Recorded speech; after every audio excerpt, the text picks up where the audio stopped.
सबसे पहले हम जानेंगे कारक की परिभाषा।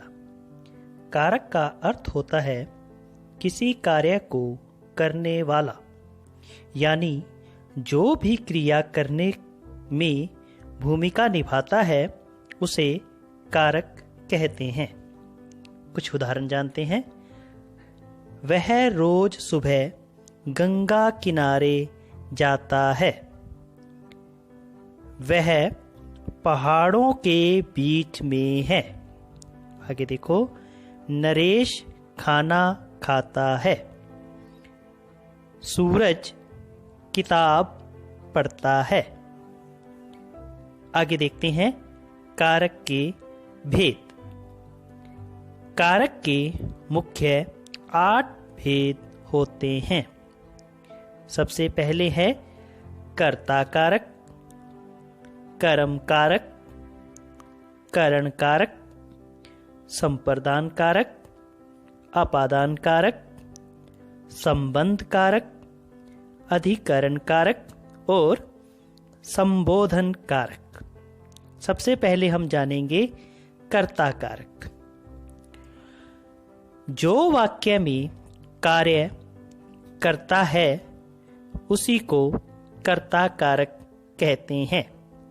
जैसे रामू ने अपने बच्चों को पीटा। समीर जयपुर जा रहा है। नरेश खाना खाता है। विकास ने एक सुंदर पत्र लिखा। इसमें हम देख रहे हैं कि रामू ने, विकास ने, तो इस तरह हमें जो कर्ता है वो मिला है, तो कर्ता कारक इन्हीं को कहते हैं। उसके बाद है कर्म कारक। वह वस्तु या व्यक्ति जिस पर वाक्य में की गई क्रिया का प्रभाव पड़ता है वह कर्म कहलाता है। कर्म कारक का विभक्त चिन्ह को होता है। को उदाहरण के लिए जानते हैं। गोपाल, गोपाल है इसमें कर्ता। गोपाल ने राधा को बुलाया, तो को शब्द जो है वो कर्म पर जोर दे रहा है। दूसरे में देखते हैं, रामू ने घोड़े को पानी पिलाया, तो कर्ता का जो प्रभाव है वो कर्म पर पड़ता है। राम ने बच्चों को खाना खिलाया। मेरे दोस्त ने कुत्तों को भगाया, तो इसका जो चिन्ह है वो है को, और कर्ता में था ने। आगे है करण कारक। वह साधन जिससे क्रिया होती है वह करण कारक कहलाता है। उदाहरण के लिए जानते हैं। इसके जो चिन्ह है वो बता देता हूं मैं। इसके चिन्ह है से और के द्वारा। से और के द्वारा, ये दो चिन्ह आपको वाक्य में मिलेंगे। बच्चे गाड़ियों से खेल रहे हैं, यहां पर से शब्द आया है। पत्र को कलम से, कलम से शब्द आया है, ये करण की पहचान है।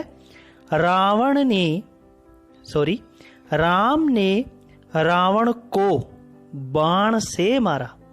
किससे मारा? बाण से। अमित सारी जानकारी पुस्तकों से लेता है, तो यहां पर जो चिन्ह है वो है से और के द्वारा हमने लगा होगा, तो समझिए करण कारक लगा हुआ है। आगे है संप्रदान कारक। संप्रदान का अर्थ होता है देना, देना, किसी को कुछ देना। उदाहरण जानते हैं, और इसका जो चिन्ह है वो है के लिए। चिन्ह है के लिए।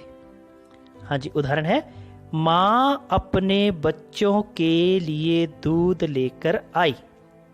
बच्चों के लिए। तुषार विकास ने तुषार को गाड़ी दी। मैं हिमालय को जा रहा हूं।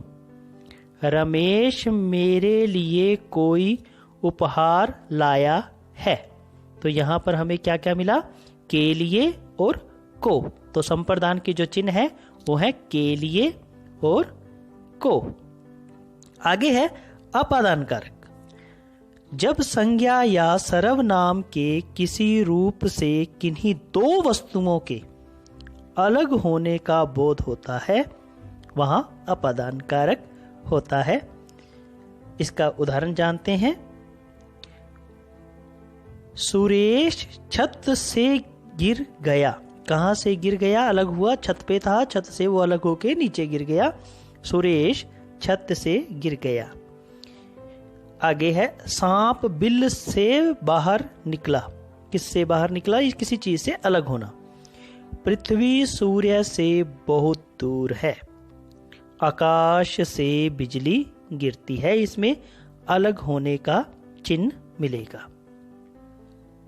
आगे है संबंध कारक।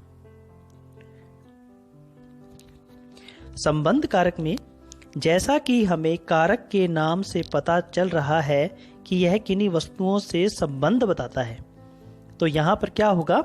संज्ञा और सर्वनाम का वह रूप जो हमें किन्हीं दो वस्तुओं के बीच का बोध कराए उसे हम संबंध कारक कहते हैं। इसके चिन्ह है का, के, की, ना, ने, नो, रा, रे, री आदि ऐसे चिन्हों के। उदाहरण है वह राम का बेटा है, का आ गया। वह सुरेश की बहन है, की आ गया। बच्चे का सिर दुख रहा है, का आ गया। वह सुनील की किताब है, की आ गया। वह नरेश का भाई है।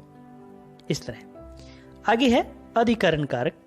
अधिकरण का अर्थ होता है आश्रय, यानी कि किसी पर निर्भर हो जाना या किसी को आश्रय देना, अपने पास रखना।